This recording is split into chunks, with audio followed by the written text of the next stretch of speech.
I always thought talent would be enough. 30 years designing for a late fashion house, countless awards, and a client list that read like a Hollywood guest list. Surely that would count for something. But as I sat in my studio, reading the email from Marcus Wright, our new creative director, I realized how wrong I'd been. Dear Linda, while we appreciate your years of service, a lit fashion house is moving in a bold new direction. Your traditional aesthetic no longer aligns with our vision for the future. Your position is terminated effective immediately. HR will contact you regarding severance. Best, Marcus. My name is Linda Chen, and at 55, I'd just been fired by email from the fashion house I'd helped build. My crime? Being too traditional in an industry obsessed with youth and trend chasing.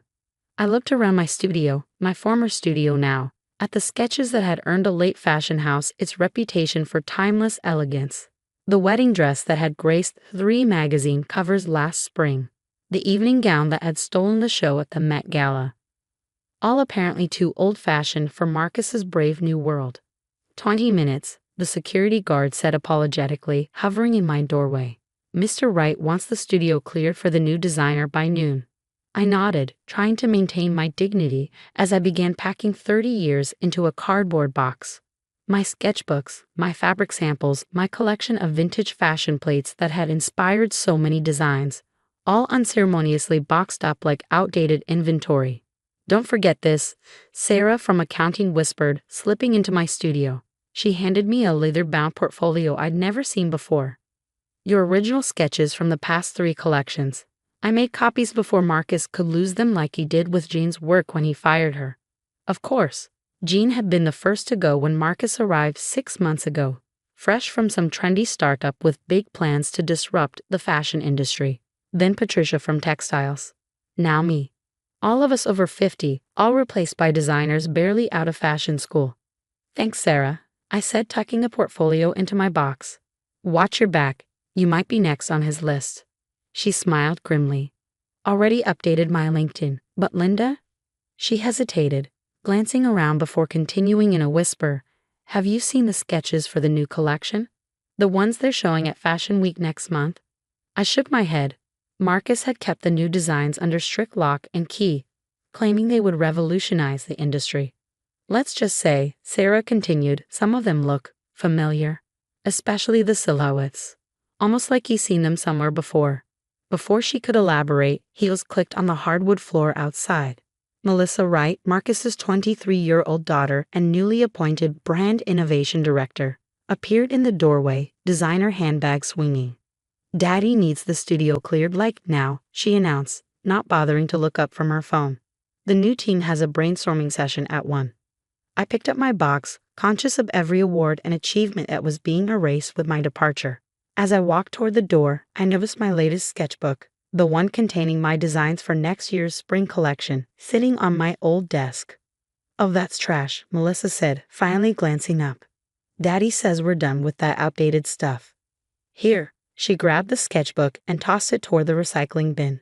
It missed, falling open to reveal the designs I'd spent months perfecting. For a moment, something flickered across Melissa's face as she looked at the sketches. Interest? Recognition? But it vanished quickly behind her practiced indifference. Security will escort you out, she said, already turning away. Thanks for everything and stuff. In the elevator, clutching my box of memories, I thought about Sarah's warning about the new collection, about the way Melissa had looked at my sketches, about the strange secrecy surrounding Marcus's revolutionary designs. My phone buzzed. A message from Isabella Martinez, my former assistant who'd quit in protest when Marcus arrived. Call me ASAP. Found something you need to see. Outside, New York's fashion district buzzed with its usual energy. Workers pushed racks of clothing between buildings. Designers hurried to meetings clutching portfolios, and everywhere, preparations were underway for next month's Fashion Week. Fashion Week, where Marcus would debut his groundbreaking collection, where a lit fashion house would show the world its bold new direction, where perhaps some interesting truths might come to light. I hailed a cab, my mind already working on possibilities. Martinez Design Studio. I told the driver, thinking about the portfolio Sarah had saved, about the sketchbook Melissa had thrown away, about 30 years of designs that lived not just on paper, but in my head. Isabella was waiting outside her small studio, practically bouncing with nervous energy. "You're not going to believe this," she said, pulling me inside. "Remember that intern Marcus hired last month? The one who seemed too nervous to actually be an intern." I nodded, setting down my box of belongings. "Amy something said she was from some design school in California." "Well, she's not," Isabella said, pulling up something on her computer. "She's a journalist for Fashion Forward magazine, working undercover for an expose on ageism in the industry, and she's been documenting everything." The screen showed emails, photos, and what looked like recordings. "Marcus has been systematically pushing out experienced designers across the industry," Isabella explained. "Not just at Elate. He's got some kind of network, young designers who take over and then mysteriously come up with innovative collections that look suspiciously like their predecessors' work." I stared at the evidence, pieces clicking into place. The secretive new collection. The familiar silhouettes Sarah mentioned. The way Melissa had looked at my sketchbook. "Fashion Week is in 4 weeks," Isabella said, watching my face. "Marcus is planning to debut his collection as a triumph of young vision over outdated tradition." But she smiled wickedly. "We might have some other plans for that runway." My phone buzzed again. An unknown number. "Ms. Chen? This is Amy Chen from Fashion Forward. I think we need to talk about Marcus Wright and the future of fashion design. Are you interested in helping me tell a different kind of story?"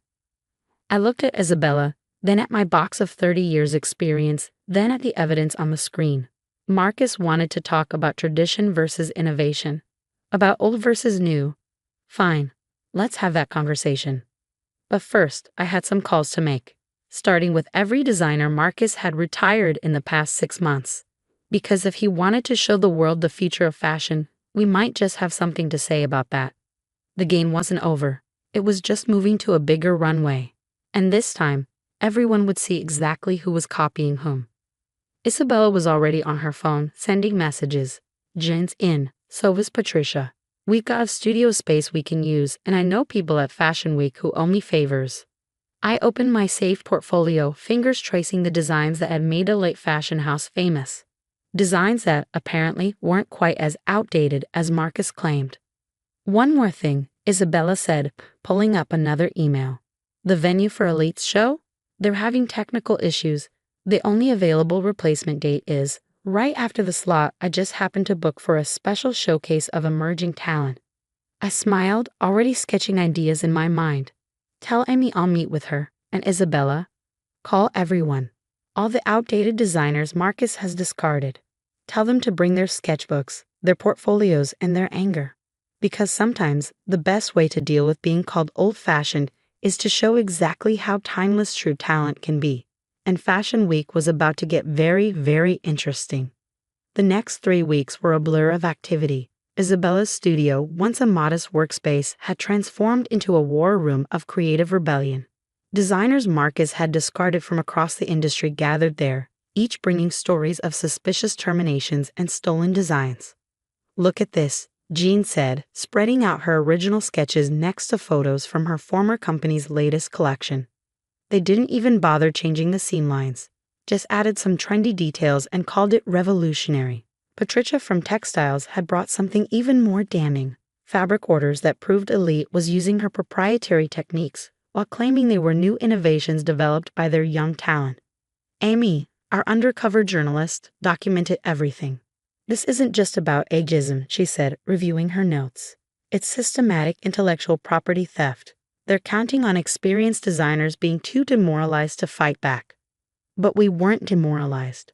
We were angry, focused, and more importantly, we were creating something new, something that would show exactly what experience and innovation really looked like. "The collection is almost ready," Isabella announced one evening, 2 weeks before Fashion Week. "But we still need a showstopper, something that will make it impossible to deny what Marcus has done." I smiled, pulling out my original sketchbook, the one Melissa had tried to throw away. "I think I have just the thing. Remember that experimental technique I was working on? The one that combines traditional handwork with modern technology?" The design I showed them drew gasps. It was a wedding dress, but unlike anything the industry had seen. Delicate hand embroidery merged seamlessly with 3D printed elements. Traditional silk draping incorporated smart fabric that could change color subtly as the model moved. This is what I was developing when Marcus fired me, I explained. He never saw the final design, but I pulled up photos on my tablet. He's advertising something suspiciously similar as the centerpiece of his collection. Except his version doesn't work, Patricia interjected. I saw the prototypes before I left. They couldn't figure out how to make the smart fabric integrate properly with the traditional elements. That's why everything's been so secret. They're still trying to copy your technique. Amy was practically vibrating with excitement. So if you debut the real version first. Exactly, Isabella finished. They'll have to either pull their cheap copy or risk showing it after everyone's seen the original. The next week passed in a frenzy of preparation. Word spread through the industry's back channels about our special showcase. Major buyers and critics began requesting invitations. Even some of Elite's longtime clients started asking questions about why their favorite designers had suddenly disappeared. 3 days before Fashion Week, I received an unexpected visit. Melissa Wright stood in Isabella's studio doorway, looking considerably less confident than she had during my firing. "The dress," she said without preamble. "The one from your sketchbook. Dad's going crazy trying to make his version work. The whole collection is built around it, but nothing's coming together." I set down my pins, studying her carefully. And I knew it was wrong. When he showed me the new designs, I recognized them from your work. From all of your work. She gestured around the studio at the other designers. I thought fashion was supposed to be about creating something new, not just stealing and repackaging. "It is," I said quietly. "That's exactly what it's supposed to be about." She pulled out her phone, showing us photos of Elite's collection in progress. "The show's in 3 days.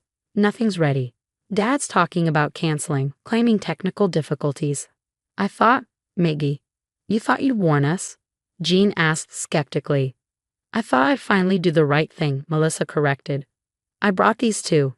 She handed over a USB drive. Every email, every file showing where the designs really came from. Amy's not the only one who's been keeping records. The day of our show arrived bright and clear. The venue was packed. Every major fashion editor, buyer, and critic in attendance. In the front row, I spotted Marcus, trying to look confident but betrayed by his nervous fidgeting. The lights dimmed. The music started. And then we showed them what real innovation looked like. Each piece told a story of experience meeting imagination. Traditional techniques elevated by modern vision. Timeless elegance enhanced by cutting-edge technology. Not a rejection of the past, but a bridge to the future. When the final piece, my wedding dress, appeared, the audience fell silent for 3 heartbeats, then erupted in applause. The smart fabric shifted colors like aurora borealis, while the hand-embroidered details caught light in ways that made the dress seem to float. In the front row, Marcus had gone pale. Beside him, Melissa stood up and walked backstage, joining the group of designers taking our final bow. What followed was fashion industry earthquake. Amy's exposure ran the next day, complete with Melissa's evidence and testimonials from designers across the industry. Elite's show was canceled, their collection revealed as a series of stolen designs. But more importantly, something fundamental shifted. The conversation about experience versus youth, about tradition versus innovation, transformed into something more nuanced. Major houses began reaching out, not just to us, but to other experienced designers who'd been sidelined. 6 months later, I sat in my new studio at Chen Design House. The company Isabella and I had founded together. On my desk, magazines featured our latest collection. "The future of fashion is timeless." One headline read, "Experience meets innovation in groundbreaking collection." Melissa interned with us that season, learning what real design innovation meant. Other young designers followed, eager to learn from experience rather than replace it. Marcus, last I heard, he'd left the industry entirely. The lawsuits from stolen designs had effectively ended his career. The irony of being outdated by his own actions wasn't lost on anyone. Elite Fashion House survived under new leadership that understood the value of both experience and innovation. They even asked me to consult occasionally, an offer I politely declined. I was too busy building something new. The wedding dress that had exposed Marcus's fraud now stood in a museum exhibition about fashion innovation. Beside it, a plaque read, "Innovation doesn't mean rejecting tradition. It means understanding it deeply enough to transform it. Young designers still come to my studio, portfolios in hand, eager to learn. They don't see an outdated designer anymore. They see someone who proved that true innovation comes from knowledge, not just novelty. And when they ask about the dress that changed everything, I tell them it's not just about the design. It's about understanding that fashion, like any art, isn't divided into old and new, traditional and modern. It's about having the wisdom to honor the past while creating the future. And sometimes, the most revolutionary act isn't throwing away tradition. It's showing exactly how timeless it can be. Isabella poked her head into my office, excitement in her eyes. The new apprentices are here, ready to show them how we bridge the generations. I smiled, picking up my sketchbook, a new one, but with the same passion for design that had driven me for 30 years. Always. After all, that's what real innovation looks like. Together, we walked into the studio where young designers waited to learn from experience. Because that's how fashion really evolves, not by discarding the past, but by building on it, one stitch at a time.